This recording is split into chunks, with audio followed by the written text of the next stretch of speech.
नमस्कार, संवाद पर आपका स्वागत है। मैं हूं चेतना शर्मा आपके साथ। जरा सोच कर देखिए, आपके विधानसभा क्षेत्र के विधायक, आपके लिए काम करने वाले नेता सीधे कैमरे में पैसा मांगते हुए नजर आए। हाँ, सही सुना आपने। ये कोई अफवाह तो थी नहीं, ये एक स्टिंग ऑपरेशन था जिसने पूरी राजनीति को हिला दिया, राजस्थान की। लेकिन सवाल ये है कि क्या सिर्फ 3 विधायक ही दोषी हैं? क्या ये सिस्टम सिर्फ इन 3 लोगों तक ही सीमित है? और आखिर क्यों जनता को एक खबर सुनकर गुस्सा आना लाजमी है? चलिए आपको बताते हैं पूरी कहानी, जहां राजनीति, भ्रष्टाचार और सिस्टम की चुप्पी सामने आ रही है। ये मामला जिस तरीके से राजस्थान के तीनों विधायकों पर आधारित है, तीनों यानी कि अनिता जाटव, रेवतराम डांगा और रितु बनावत, इन तीनों पर आरोप है कि विकास निधि से पैसा जारी करने के लिए इन्होंने कमीशन मांगा।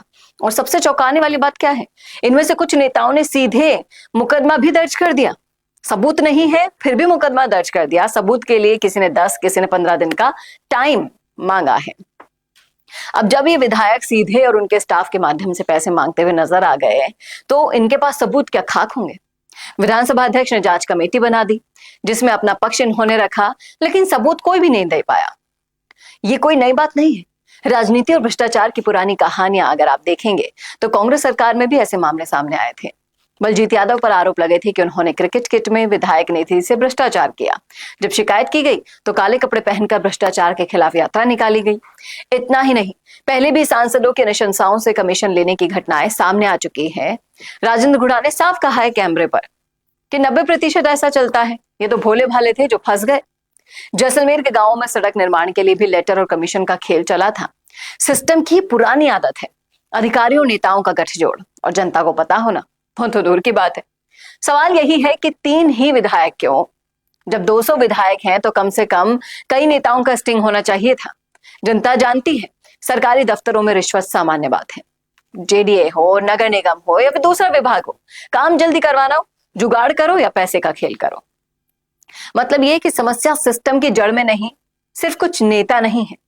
अब किसकी जांच होनी चाहिए, चलिए इसकी बात करते हैं। अभी जो 3 विधायक लपेटे में आए हैं, इन तक रोक नहीं लगनी चाहिए। संपूर्ण विधायक निधि की जांच होनी चाहिए, जैसा कि रविंद्र सिंह भाटी ने भी कहा था कि ईमानदार न्यायाधीश या संवैधानिक आयोग द्वारा जांच कराई जानी चाहिए। इससे जनता में भरोसा बढ़ेगा और भ्रष्टाचार की हकीकत सामने आएगी। जिस तरीके से लगातार ये मामले हमारे सामने आ रहे हैं, हमें भी इन मामलों पर स्टैंड लेना होगा। ऐसे भुला देने वाली बात नहीं है ये, क्योंकि फिर चुनाव आएंगे और यही वजह है कि सिस्टम जब भ्रष्टाचार से लिप्त हो जाता है तो धीरे धीरे सड़ जाता है।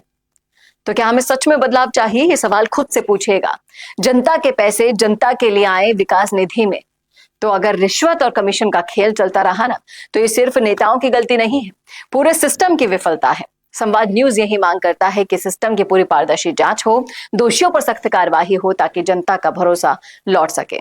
क्या कहते हैं आप इस मुद्दे पर? रखिएगा राय कमेंट बॉक्स में। कैसा लगा वीडियो बताना ना भूलेगा, और ऐसे वीडियोस के लिए देखते रहिए संवाद भारत का, भारत के लिए। नमस्कार। अगर आप बनना चाहते हैं पॉलिटिशियन, लेकिन पब्लिक स्पीकिंग और अपने विचारों को व्यक्त करना चुनौती लगता है, या कैमरे और पब्लिक के सामने किसी तरह से बोल पाए इसमें मुश्किल होती है, तो मिशी मीडिया सॉल्यूशंस लेकर आया है पॉलिटिकल कंसल्टेंसी कैंपेन, जिसमें वरिष्ठ जर्नलिस्ट और पॉलिटिकल एनालिस्ट की एक्सपीरियंस्ड टीम आपको मदद करेगी, जिससे आपकी आवाज और भी बुलंद हो जाएगी। इसमें हम आपके गोल को पूरी तरह से टारगेट करेंगे कि किस तरह से आपको पार्टी पहचाने, आपको उस क्षेत्र के लिए चुने, कैसे सर्वेज में आपका नाम आए, कैसे लोगों के बीच में आपका माहौल बने। ना सिर्फ कंसल्टेंसी हम आपको देंगे, बल्कि आपको सारे रास्ते दिखाएंगे और बताएंगे भी, जिससे आप भारत की राजनीति में अच्छे पॉलिटिशियन बनके समाज का सुधार कर सके। तो अभी कॉन्टैक्ट कीजिए स्क्रीन पर दिए गए नंबर पर।